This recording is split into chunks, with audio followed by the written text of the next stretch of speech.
अस्सलाम वालेकुम स्टूडेंट्स, क्या हाल है आपके। मेरा नाम है अबरार चौहान। आज हम first year chemistry chapter number 6 के अंदर आयोनाइजेशन एनर्जी को पढ़ने जा रहे हैं। ये एक ऐसा टॉपिक है जिसमें बहुत सारे शॉर्ट क्वेश्चन और एमसीक्यूज आ सकते हैं बोर्ड में और एंट्री टेस्ट में। तो चलते हैं हम अपने लेक्चर की तरफ। स्टूडेंट्स, अब हम पढ़ने जा रहे हैं आयोनाइजेशन एनर्जी को। आयोनाइजेशन एनर्जी वो एनर्जी होती है जो आउटर मोस्ट शेल से यानी कि वैलेंस शेल से इलेक्ट्रॉन को रिमूव करने के लिए इजेक्ट करने के लिए रिक्वायर्ड होती है। याद रखिएगा, जब आउटर मोस्ट शेल से एक इलेक्ट्रॉन निकाल दिया जाता है तो आपका न्यूट्रल एटम आयन में तब्दील हो जाता है। वो आयन पॉजिटिव चार्ज होता है। आयोनाइजेशन एनर्जी दी जाती है यानी कि कोई एटम एब्जॉर्ब करेगा एनर्जी जो हमने उसको प्रोवाइड की है, जिसकी वजह से वो इलेक्ट्रॉन एटम को छोड़कर दूर चला जाता है उस पॉइंट तक जहां पे न्यूक्लियस का होल्ड उस पर नहीं रहता। हमने ये सारी बातें जब एनर्जी आयोनाइजेशन एनर्जी को डिस्कस किया था in derivation of energy of electron in Bohr atomic model तो भी पढ़ी थी कि किसी इलेक्ट्रॉन का आउटर मोस्ट शेल से निकलकर इन्फिनिटी तक चले जाना यानी कि ऐसे पॉइंट तक चले जाना जहाँ न्यूक्लियस का होल्ड नहीं है, वो आयोनाइजेशन एनर्जी कहलाती थी। हमारे पास आयोनाइजेशन एनर्जी की जो वैल्यूज़ होती हैं वो पॉजिटिव होती हैं, यानी कि ये एक एंडोथर्मिक प्रोसेस है जिसमें आप एनर्जी देते हैं। आयोनाइजेशन एनर्जी बहुत सारी चीज़ों पे डिपेंड करती है और ये बहुत सारी चीज़ों पे को शो भी करती है। आयोनाइजेशन एनर्जी एंटी टेस्ट के लिहाज से भी इम्पोर्टेंट है, इसकी जो डिफरेंट फैक्टर्स का इससे रिलेशन है वो भी इम्पोर्टेंट है। सबसे पहले तो हम आयोनाइजेशन एनर्जी पढ़ते हैं, फिर फैक्टर्स पढ़ेंगे, उसकी एबनॉर्मेलिटीज़ पढ़ेंगे, ट्रेंड्स पढ़ेंगे और आयोनाइजेशन एनर्जी की एप्लीकेशंस पढ़ेंगे। तो चलते हैं आयोनाइजेशन एनर्जी के टॉपिक की तरफ। आयोनाइजेशन एनर्जी की सबसे पहले पढ़ते हैं definition. Ionisation energy of an element is the amount of energy। अब ये अमाउंट ऑफ एनर्जी जो मैं लिख रहा हूं ना, इसमें एक कंडीशन है, वो ये कि ये मिनिमम अमाउंट ऑफ एनर्जी है। इज द, यहां पे मैं लिख देता हूं कैपिटल करके, आपने ये जरूर लिखना है मिनिमम। मैंने इससे बड़ा इसलिए लिखा है ताकि ये सिग्निफाई हो जाए, ये नजर आए कि ये बात मेंशन करनी है। मैंने इसलिए जान के इसको छोड़ के अलहदा से लिखा। Ionisation energy of an element is the minimum amount of energy required to remove electron from outer most shell यानी कि valence shell of isolated gaseous atom. Now पहली बात तो मैंने आपको इंपॉर्टेंट बताई कि ये मिनिमम अमाउंट ऑफ एनर्जी है जो रिक्वायर्ड होती है। क्या करने के लिए ये एनर्जी रिक्वायर्ड होती है? क्या करने के लिए? इलेक्ट्रॉन को निकालने के लिए। कहां से? सबसे बाहर वाले शेल से। किसके? आइसोलेटेड, ऐसा एटम जो किसी दूसरे एटम के इन्फ्लुएंस में नहीं है, बॉन्डेड नहीं है, गैसियस स्टेट में है, एटम में से। For example sodium gaseous state में आइसोलेटेड है। देखिए, मैंने इसके इर्द गिर्द कोई दूसरा एटम नहीं बनाया, ये अकेला है, इस पर किसी का इन्फ्लुएंस नहीं है। अगर आप चाहते हैं इसके वैलेंस शेल में से एक इलेक्ट्रॉन निकल जाए और ये सोडियम पॉजिटिव आयन में चेंज हो जाए, जब आप आयोनाइजेशन एनर्जी प्रोवाइड करते हैं तो जो न्यूट्रल एटम है वो पॉजिटिव आयन में चेंज होता है। क्यों? उसका एक इलेक्ट्रॉन निकल जाता है। तो याद रखिएगा, जब आयोनाइजेशन एनर्जी प्रोवाइड की जाएगी तो जो रिजल्ट होगा वो आपका आयन होगा। खैर, सोडियम गैसियस स्टेट को जब आप एनर्जी प्रोवाइड करते हैं और वो आयन में चेंज हो जाता है तो वो एनर्जी आयोनाइजेशन एनर्जी कहलाती है। इसकी वैल्यू होती है delta H is equal to 496 kilo joule per mole. Not necessarily कि आप सोडियम में से निकालें, आप मैग्नीशियम में से भी निकाल सकते हैं। मैग्नीशियम में से गैसियस स्टेट में एटम हो, आप एक इलेक्ट्रॉन रिमूव करेंगे तो मैग्नीशियम पे +1 चार्ज आएगा, साथ ही एक इलेक्ट्रॉन बना ना। जो वैल्यू है डेल्टा एच आयोनाइजेशन एनर्जी वो है 738 kilo joule for 1 mole. 1 mole gaseous magnesium को एटम्स को आप मैग्नीशियम आयंस में चेंज करना चाहते हैं by removing the outer most electron, तो आपको आयोनाइजेशन एनर्जी देनी पड़ेगी इसे। अब आयोनाइजेशन एनर्जी की वैल्यूज डिफरेंट एटम्स के लिए डिफरेंट है, उसकी वजह उनमें size, nuclear charge, shielding effect, nature of orbital का फर्क है। यानी कि बहुत सारे फैक्टर्स हैं जो आयोनाइजेशन एनर्जी की वैल्यू को कम ज़्यादा करते हैं। सबसे पहले तो हमने ये स्टडी करना है कि आयोनाइजेशन एनर्जीज क्या एक ही दफ़ा आ सकती है, यानी कि आप एक ही इलेक्ट्रॉन निकाल सकते हैं, क्या दूसरा इलेक्ट्रॉन नहीं निकाल सकते। फॉर एग्जांपल अगर मैं मैग्नीशियम की बात करूं तो मैग्नीशियम का एटॉमिक नंबर होता है 12। 12 का क्या मतलब है कि मैग्नीशियम के न्यूक्लियस के इर्द गिर्द 12 इलेक्ट्रॉन्स अरेंज हैं। देखें, 2 तो ये हो गए, 8 ये हो गए, और इसके जो वैलेंस शेल है उसके अंदर टोटल 2 इलेक्ट्रॉन होते हैं। अगर आप एक आयोनाइजेशन एनर्जी या फर्स्ट आयोनाइजेशन एनर्जी, जो फर्स्ट आयोनाइजेशन एनर्जी है वो देते हैं तो एक इलेक्ट्रॉन निकल जाता है। अब ज़रूरी नहीं कि आप इसको नहीं निकाल सकते, आप इसको भी निकाल सकते हैं, बस फर्स्ट आयोनाइजेशन एनर्जी से ज़्यादा एनर्जी प्रोवाइड करनी पड़ेगी। हम ज़रा इस चीज़ की तरफ जाते हैं कि first, second, third, fourth ionisation energies होती भी हैं कि नहीं। तो अब हम पढ़ने जा रहे हैं first ionisation energy. First ionisation energy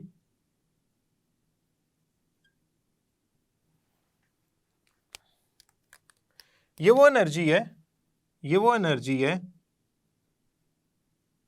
जो रिक्वायर्ड होती है कब रिक्वायर्ड होती है? जब आप न्यूट्रल आइसोलेटेड गैसियस एटम को कैटाइन में, यानी कि +1 चार्ज में कन्वर्ट करें, या उसमें से एक इलेक्ट्रॉन निकालें, कैटाइन में कन्वर्ट करें या उसमें से एक इलेक्ट्रॉन निकालें। फॉर एग्जांपल मैग्नीशियम में से 2 निकाल सकते हैं। अगर आप एक इलेक्ट्रॉन निकालेंगे तो ये इसकी कहलाएगी फर्स्ट आयोनाइजेशन एनर्जी। सेकंड क्या होगी? Second ionisation energy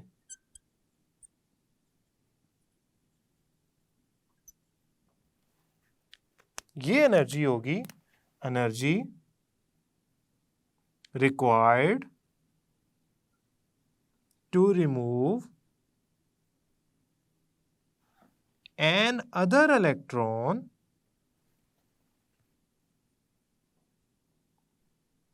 from outermost shell after first ionization energy. ये वो एनर्जी होगी जो रिक्वायर्ड होगी दूसरा इलेक्ट्रॉन निकालने के लिए, किस में से? आउटर मोस्ट शेल में से, ताकि वो +2 चार्ज में चेंज हो जाए। ये डेफिनेटली वैल्यू बड़ी होगी। अब देखें ना, आप मैग्नीशियम +1 में से इलेक्ट्रॉन निकालने जा रहे हैं ताकि वो किस में चेंज हो जाए? मैग्नीशियम +2 में। अब मैग्नीशियम +1 न्यूट्रल मैग्नीशियम से छोटा होता है, तो उसके इलेक्ट्रॉन न्यूक्लियस के करीब होंगे, तो दे डिमांड मोर एनर्जी। अब स्टूडेंट इसकी जो वैल्यू आएगी वो आएगी delta H is equal to 1450 kilo joule per mole. ये आ गई पॉजिटिव। ये सारी वैल्यूज पॉजिटिव हैं। देखिए मैंने किसी के साथ नेगेटिव नहीं लगाया। डेट मीन्स ये वैल्यू शो कर रही है कि एनर्जी एब्जॉर्ब होगी। तो थर्ड आयोनाइजेशन एनर्जी क्या होगी? The energy required to remove third electron. कौन सा इलेक्ट्रॉन? तीसरा electron from the outer most shell after second ionisation energy. Second ionisation energy में 2 रिमूव कर चुके हैं अब आप तीसरा रिमूव करने जा रहे हैं। तो वो जो तीसरी अमाउंट ऑफ एनर्जी आप उसको दे रहे हैं एटम को, इलेक्ट्रॉन रिमूव करने के लिए, वो कहलाएगी थर्ड आयोनाइजेशन एनर्जी। लेकिन इस दौरान भी एटम आइसोलेटेड गैसियस स्टेट में ही होगा, ये नहीं है वो किसी और के इन्फ्लुएंस में आ गया, आपको वो आइसोलेटेड गैसियस स्टेट में ही रखना है। और याद रखिएगा ये एनर्जी की वैल्यू सारी पॉजिटिव में लिखनी है। अब हमारा जो पॉइंट ऑफ डिस्कशन बन रहा है वो ये है कि हायर आयोनाइजेशन एनर्जीज पॉसिबल है, लेकिन हायर आयोनाइजेशन एनर्जीज आप जब कैलकुलेट करते हैं तो ये इस्तेमाल हो सकती है फाइंड करने के लिए कि किसी एटम के वैलेंस शेल में कितने इलेक्ट्रॉन्स हैं। मैं मैग्नीशियम के लिए इस बात को यूज़ करूंगा, लेकिन उससे पहले हमें फैक्टर्स पढ़ने पड़ेंगे जिससे हमें कम से कम ये तो अंदाज़ा हो कि सोडियम की जो आयोनाइजेशन एनर्जी है 496 है, मैग्नीशियम की 738 है, जो मैग्नीशियम +2 की बनाने के लिए जो आयोनाइजेशन एनर्जी रिक्वायर्ड है यानी कि सेकंड आयोनाइजेशन एनर्जी वो 1450। आखिर इसकी क्या रीज़न है? असल में ये कुछ फैक्टर्स हैं जो आयोनाइजेशन एनर्जी को इफेक्ट कर रहे होते हैं। तो वो फैक्टर्स कौन से हैं, पहले वो वन बाय वन स्टडी करते हैं, फिर हम इसकी फर्दर डिटेल में जाते हैं। स्टूडेंट जो पहला फैक्टर है ना वो है एटम का साइज, एटॉमिक साइज। बड़ी सादी सी बात है, ये एक न्यूक्लियस है, ये 2 इलेक्ट्रॉन है, ये तीसरा इलेक्ट्रॉन है, this is lithium, Li lithium. Sodium कितने उसमें इलेक्ट्रॉन होते हैं? सोडियम में इलेक्ट्रॉन होते हैं 11, 1 2 3 4, 1 2 3 4 5 6 7 8 9 10, यानी कि 8 सेकंड वाले शेल में, 2 पहले वाले में और एक आ गया आपका आउटर मोस्ट शेल में। अब देखिए जो सोडियम का एटम है ना न्यूट्रल, इसके अंदर जो आउटर मोस्ट शेल में इलेक्ट्रॉन है ना उसका न्यूक्लियस से फासला ज्यादा है एज कंपेयर टू लिथियम के। तो आप क्या समझते हैं कि एटम का साइज बड़ा होगा तो इलेक्ट्रॉन न्यूक्लियस से करीब रहेगा या दूर चला जाएगा? एटम का अगर साइज बड़ा होता है तो इलेक्ट्रॉन जो होता है वो न्यूक्लियस से दूर चला जाता है। अगर वो न्यूक्लियस से दूर जाएगा तो डेफिनेटली वो न्यूक्लियस के होल्ड में कम रहेगा, फासला बढ़ गया, फासला बढ़ने से होल्ड न्यूक्लियस का कम हो गया, तो इलेक्ट्रॉन लूज सा होगा as compare to this electron. ये इलेक्ट्रॉन इसके मुकाबले में ढीला डाला होगा फोर्स ऑफ अट्रैक्शन के लिए फॉर न्यूक्लियस, तो वो आसानी से निकाला जा सकता है, आसानी से निकाला जा सकता है। अगर फॉर एग्जांपल मैं हाइड्रोजन की बात करूं, हाइड्रोजन का तो इलेक्ट्रॉन न्यूक्लियस के बहुत ही करीब होता है, तो उसको चाहिए होती है 1313.31 किलो जॉल पर मोल एनर्जी, और जो इसको चाहिए होती है सोडियम को, यानी कि मैंने दो एक बड़ी डिफरेंट एक्सट्रीम कंपेयर की, इसे चाहिए होती है 496 किलो जॉल। अब देखिए साइज का फर्क अगर आता है तो बड़ा साइज और छोटे साइज में आयोनाइजेशन एनर्जी का बेशबहा फर्क आ जाता है। तो इसका मतलब ये हो गया कि आप अगर एटम का साइज बढ़ा देते हैं तो आयोनाइजेशन एनर्जी कम हो जाएगी, क्योंकि इलेक्ट्रॉन न्यूक्लियस से दूर चला जाएगा, वो न्यूक्लियस की फोर्स ऑफ अट्रैक्शन नहीं रहेगी जो छोटे एटम्स के अंदर न्यूक्लियस के करीब होने से होती है। सो मैं यहाँ लिखता हूँ आयोनाइजेशन एनर्जी डिक्रीजेस, कम हो जाएगी, ठीक है, ये कम हो जाएगी अगर एटॉमिक साइज बड़ा होगा। The second is nuclear charge.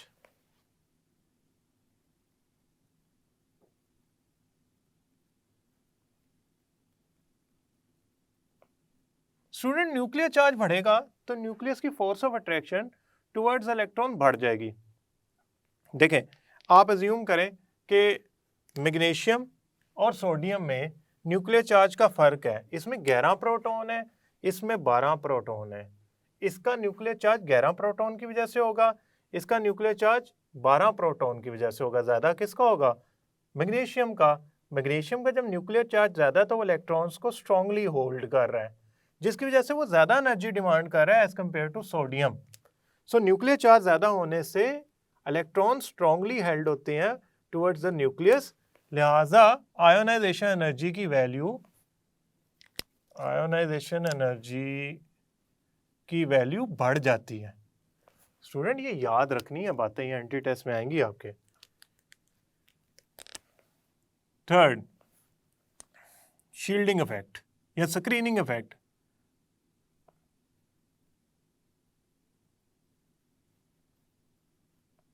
अच्छा, ये वैसे वैसे इंटरेस्टिंग है। इसको हम चेक करते हैं लिथियम और सोडियम में। लिथियम में जो इंटरवीनिंग इलेक्ट्रॉन्स हैं जो शील्ड कर रहे हैं न्यूक्लियस को, वो कितने हैं? 1 2। इसमें कितने हैं? 1 2, ये टोटल 10 हो गए। सोडियम में वैलेंस शेल के इलेक्ट्रॉन को जो शील्डिंग इफेक्ट दे रहे हैं वो 10 हैं। इधर कितने हैं? 2। तो किसमें शील्डिंग इफेक्ट कम है? लिथियम में। ज्यादा किसमें है? सोडियम में।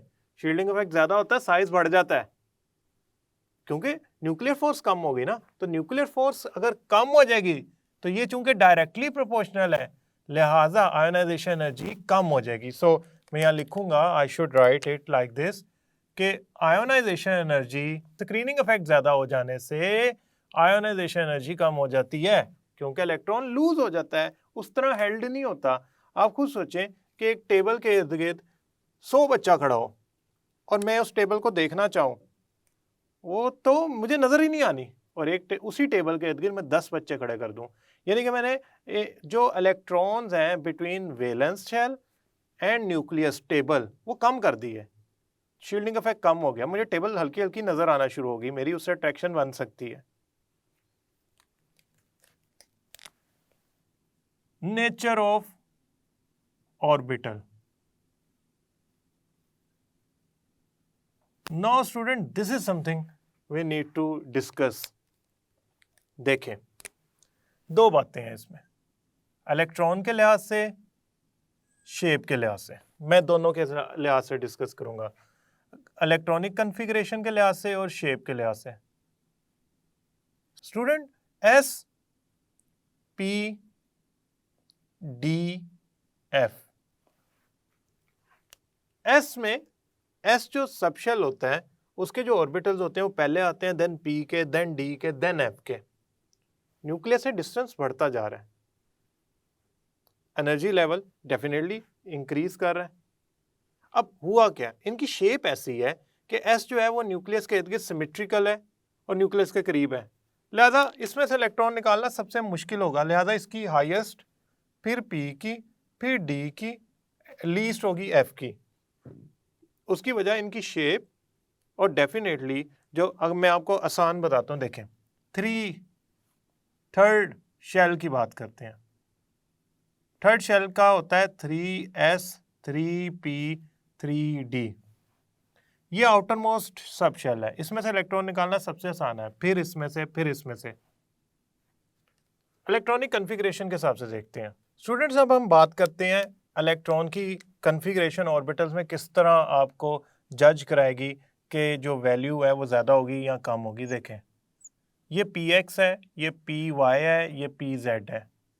मैं इसी को दोबारा बनाता हूँ, px py pz। देखिए, दो टर्म्स होती हैं, हाफ फील्ड, पार्शली फील्ड।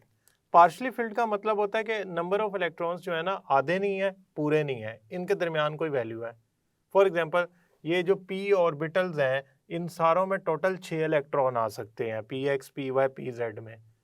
तो अगर 5 हो तो वो पार्शली फील्ड कहलाएगा, अगर वो 6 हो तो वो फुल फील्ड कहलाएगा, अगर 3 हो तो वो हाफ फील्ड कहलाएगा।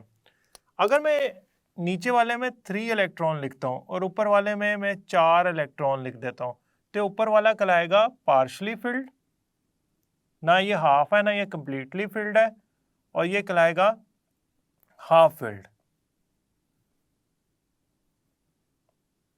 स्टूडेंट, याद रखिएगा, जो पार्शली फील्ड ऑर्बिटल्स होते हैं ना, उनमें से इलेक्ट्रॉन निकालना हाफ फील्ड से आसान होता है। उसकी वजह क्या है?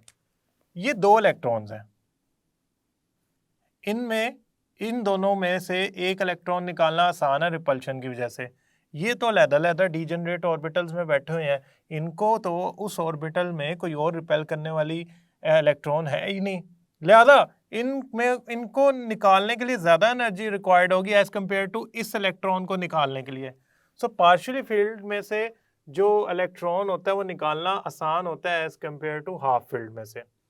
नाउ स्टूडेंट्स, ये वाली बात जो है ना, ये एबनॉर्मेलिटीज को डिस्कस करने में बड़ी मदद करेगी, लेकिन उससे पहले हम डिस्कस करते हैं ट्रेंड्स को, और ट्रेंड्स के बाद हम चलेंगे एबनॉर्मेलिटीज की तरफ, उन ट्रेंड्स के अंदर देन सो ऑन। सबसे पहले हम डिस्कस करते हैं ग्रुप के अंदर आयोनाइजेशन एनर्जी को क्या होता है।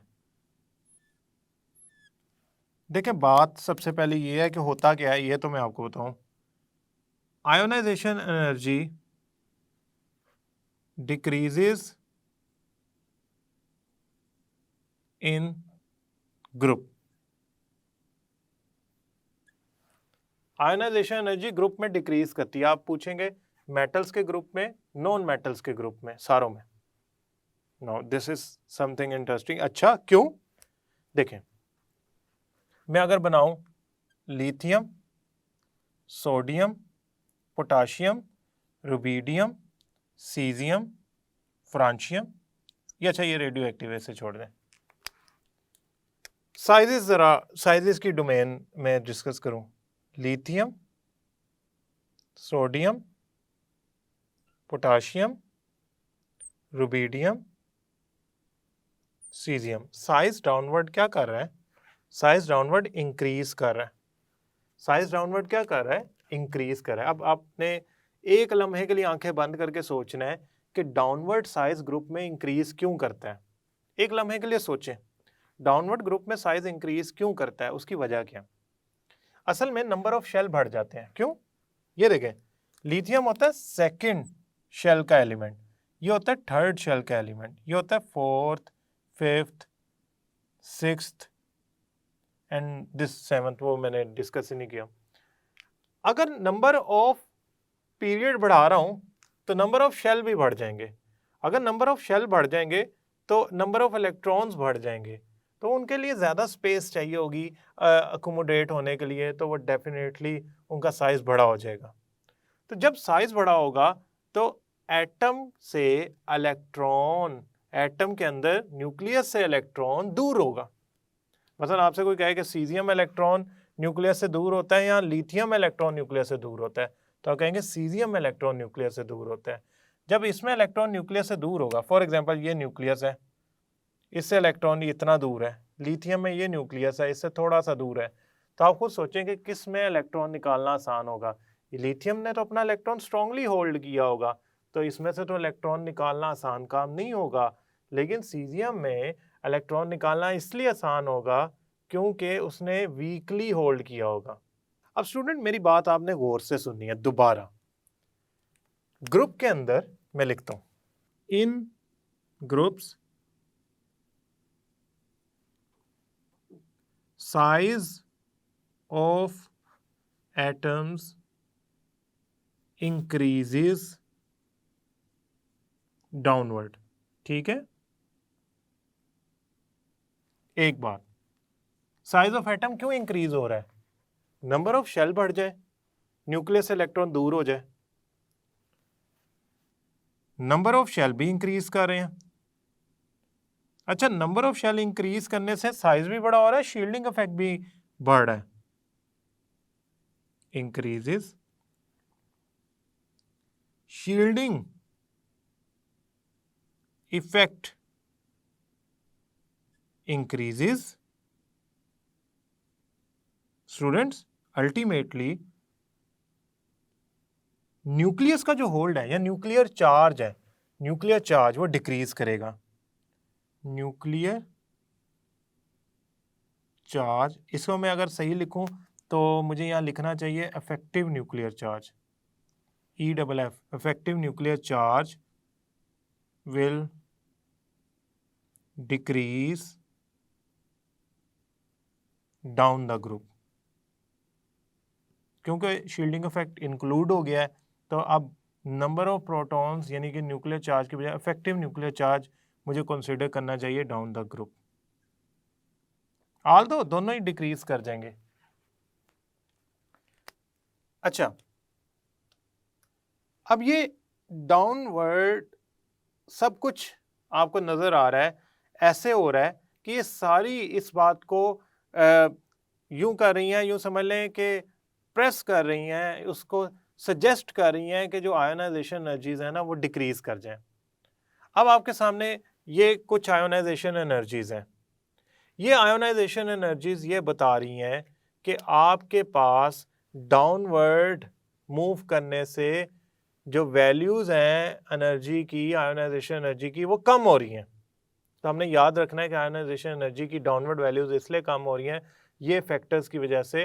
तो हम इलेक्ट्रॉन सीजियम में से आसानी से निकाल सकते हैं और सोडियम में से एज़ कम्पेयर टू सीजियम मुश्किल से निकाल सकते हैं, और लिथियम में इनसे भी मुश्किल से निकाल सकते हैं बिकॉज उसका साइज छोटा है।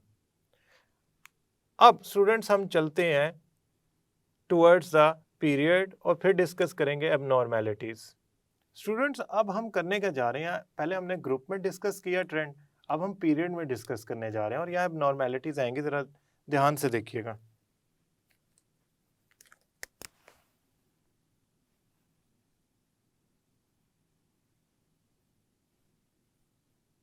एक चीज़ जो मैं पहले आपको जनरली बताना चाहता हूँ, देखिए अगर मैं जनरल ट्रेंड देखूँ ना, तो आयोनाइजेशन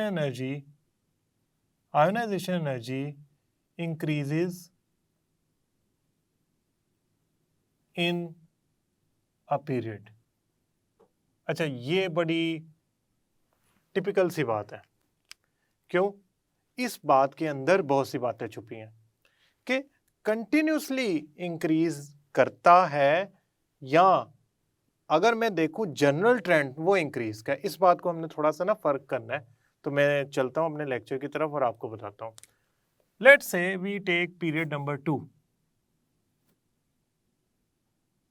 और मैं पहले लिखता हूं लिथियम, फिर लिखता हूं ब्रिलियम, फिर लिखता हूं बोरॉन, फिर लिखता हूं कार्बन, फिर लिखता हूं नाइट्रोजन, फिर लिखता हूं ऑक्सीजन, फिर लिखता हूं fluorine. Now this is something I need to tell you. Lithium का एटॉमिक नंबर होता है 3, 4, 5, 6, 7, 8, 9 and they all belong to period number 2.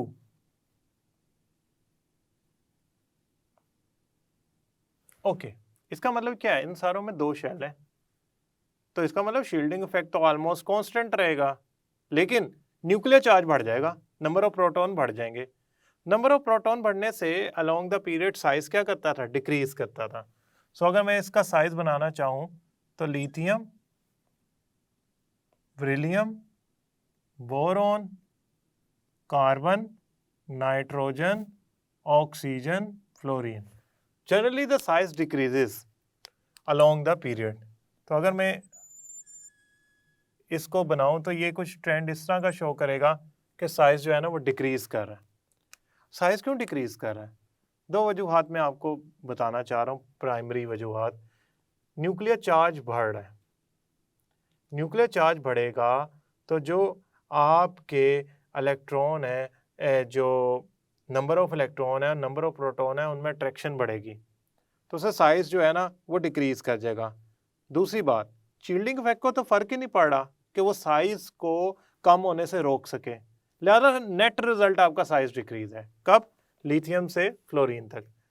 अच्छा, बड़ी आसान सी बात है, किसके इलेक्ट्रॉन दूर है? आप कहेंगे सर लिथियम का इलेक्ट्रॉन न्यूक्लियस से दूर है, किसके मुकाबले में? ऑक्सीजन के मुकाबले में या नाइट्रोजन के मुकाबले में? तो इसका मतलब ये हो गया कि अगर मैं पीरियड नंबर 2 या किसी भी पीरियड में लेफ्ट से राइट जाऊं तो पहली बात तो ये होगी कि एटॉमिक साइज डिक्रीज कर रहा है, इलेक्ट्रॉन न्यूक्लियस के करीब आ रहे हैं, ठीक है, यानी कि साइज डिक्रीज करने से जो न्यूक्लियर चार्ज बढ़ने से साइज कम हो रहा है, तो इलेक्ट्रॉन न्यूक्लियस के करीब आ रहे हैं, नियर आ रहे हैं, न्यूक्लियर चार्ज बढ़ रहा है,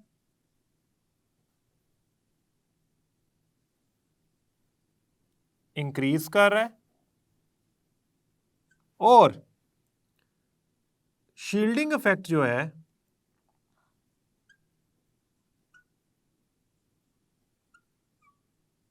वो ऑलमोस्ट कांस्टेंट है, क्योंकि नंबर ऑफ शेल या इंटरवीनिंग इलेक्ट्रॉन्स तो चेंज नहीं हो रहे ना। तो आप स्टूडेंट्स मुझे आप बताएं, क्या आपके ख्याल में आयोनाइजेशन एनर्जी को क्या होना चाहिए? आप कहेंगे सर इसका इलेक्ट्रॉन निकालना मुश्किल है, न्यूक्लियस के करीब है, इसका इलेक्ट्रॉन निकालना आसान है, न्यूक्लियस से दूर है। तो ओवरऑल ट्रेंड कुछ इस तरह का बनना चाहिए पीरियड नंबर 2 में ये है एटॉमिक नंबर 3, 4, 5, 6, 7, ठीक है, 3, 4, 5, 6, 7, 8, 9, और ये है आयोनाइजेशन एनर्जी की वैल्यूज। स्टूडेंट ये ट्रेंड कुछ इस तरह बनना चाहिए जनरली कि लिथियम जो है वो सबसे नीचे आना चाहिए आयोनाइजेशन एनर्जी वैल्यूज में, और जो फ्लोरीन है उसको बहुत ऊपर आना चाहिए आयोनाइजेशन एनर्जी वैल्यूज में, यानी कि डाउन से अपवर्ड मूव करना चाहिए ट्रेंड। तो इसका मतलब आयोनाइजेशन एनर्जी डाउन से अपवर्ड मूव कर रही है तो इंक्रीज कर रही है। लेकिन मैं ना इनको बनाने की कोशिश करता हूँ, लिथियम से बेरिलियम की आयोनाइजेशन एनर्जी फाइंड करें ना तो वो बेरिलियम की ज़्यादा होती है लिथियम से। जब मैं बोरोन की फाइंड करता हूँ ना तो वो बेरिलियम से कम आ जाती है, यानी कि ग्रुप नंबर 2 और ग्रुप नंबर 3 में डिस्क्रिपेंसी है, एबनॉर्मेलिटी है, बाद में देखेंगे। बोरोन से मैं जाता हूँ कार्बन पे तो कार्बन की आती है ज़्यादा। कार्बन से अगर मैं नाइट्रोजन पे जाता हूँ तो नाइट्रोजन की भी आती है ज़्यादा। अब नाइट्रोजन से टेक्निकली ऑक्सीजन की ज़्यादा होनी चाहिए थी, लेकिन अगेन कम हो गई ऑक्सीजन की। देन ऑक्सीजन से ज़्यादा होती है फ्लोरीन की। अब एक और डिस्क्रिपेंसी आई, एबनॉर्मेलिटी आई ग्रुप नंबर 5 में और ग्रुप नंबर 6 में। पहले चेक करते हैं ग्रुप 2 और ग्रुप 3 का क्या मसला है। ग्रुप 2 का एलिमेंट है हमारे पास बेरिलियम, और बेरिलियम का एटॉमिक नंबर क्या है 4। इसकी इलेक्ट्रॉनिक कन्फिग्रेशन लिखें 1s2 2s2 completely filled orbital. इसका तो इलेक्ट्रॉन निकालना ही बड़ा मुश्किल होगा, चलें कोई बात नहीं, नेक्स्ट देखते हैं।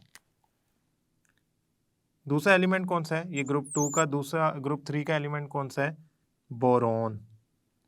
बोरोन है 5 एटॉमिक नंबर, तो इसकी इलेक्ट्रॉनिक कन्फिग्रेशन लिखते हैं ग्रुप 3 के ए। ये वैसे 2a लिखना बेहतर होगा, 3a 5a 6a लिखना बेहतर होगा, मैं भी इनके साथ ए लगा लेता हूँ ताकि ये हमारे 18 ग्रुप की बजाय ए और बी ग्रुप्स में डिवाइड हो जाए और हमारे लिए फाइंड करना भी आसान हो जाए 3a।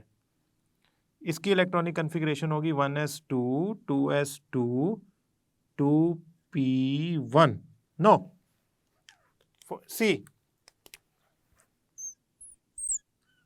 मैंने आपको एक फैक्टर बताया था कि नेचर ऑफ ऑर्बिटल का इफेक्ट होता है P as compare to S. P में से इलेक्ट्रॉन निकालना आसान होता है, पी में से इलेक्ट्रॉन निकालना एस के मुकाबले में आसान होता है। तो आपका इलेक्ट्रॉन बोरोन के अंदर से 2 में से निकालना आसान है, पी में से निकालना आसान है। जो इसकी शेप है और जो नेचर है इसकी, वो ये बता रही है कि ये न्यूक्लियस से अवे है, दूर है, एनर्जी ऐसी है उसकी। तो आपने याद रखना है कि इसमें से इलेक्ट्रॉन निकालना आसान है, इजी है, इसमें से इलेक्ट्रॉन निकालना इजी है एज कंपेयर टू इसमें से इलेक्ट्रॉन निकालना डिफिकल्ट है। तो आप कहेंगे कि इधर डिस्क्रिपेंसी इसलिए आई है कि इसका इलेक्ट्रॉन 2s में होता है और इसका इलेक्ट्रॉन 2p में होता है। 2p में से इलेक्ट्रॉन निकालना आसान है, 2s में से इलेक्ट्रॉन निकालना मुश्किल है, क्योंकि 2p की एनर्जी और शेप ऐसी होती है कि उसमें से आसान होता है इलेक्ट्रॉन निकालना। Now let's go for group 5 और ग्रुप 6। नाइट्रोजन 7, इसकी जरा इलेक्ट्रॉनिक कन्फिग्रेशन एक्सपेंड करके लिखता हूँ 1s2 2s2 2px 2py 2pz 1 2 3। अब आप कहेंगे सर ये आपने गलत लिखी है, क्योंकि अगर आपके पास एक बच रहा है खाली ऑर्बिटल तो आप ये वाला इलेक्ट्रॉन इधर प्लेस करें। तो हम क्या करते हैं, ये वाले इलेक्ट्रॉन को इधर प्लेस कर देते हैं सेम स्पिन के साथ। ओके, अब मैं लिखता हूँ ऑक्सीजन की, ऑक्सीजन आ गया 8, तो ये आ गया आपके पास 1s2 2s2 2px 2py 2pz। मैं इलेक्ट्रॉन्स की फिलिंग करता हूँ इसमें, 1 2 3, मेरी यहाँ पे ये 2 लिखना मजबूरी है, मेरे इलेक्ट्रॉन 4 हैं पी के अंदर। अब आप बताएं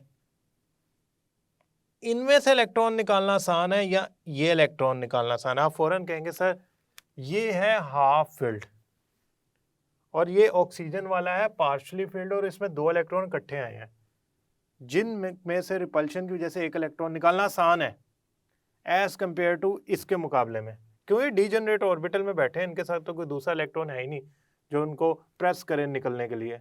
सो somehow it require lesser energy as compare to nitrogen. इसको कम एनर्जी चाहिए होगी क्योंकि पेयर ऑफ इलेक्ट्रॉन है रिपल्शन की वजह से 2px के मुकाबले में। सो इसमें से इलेक्ट्रॉन निकालना आसान है इसके मुकाबले में। स्टूडेंट्स, फ्लोरीन इंतहाई कम साइज की वजह से बहुत ज़्यादा आयोनाइजेशन एनर्जी रखते हैं। Now last point, applications of ionisation energy. The first application हम ज़रा इसको देखते हैं।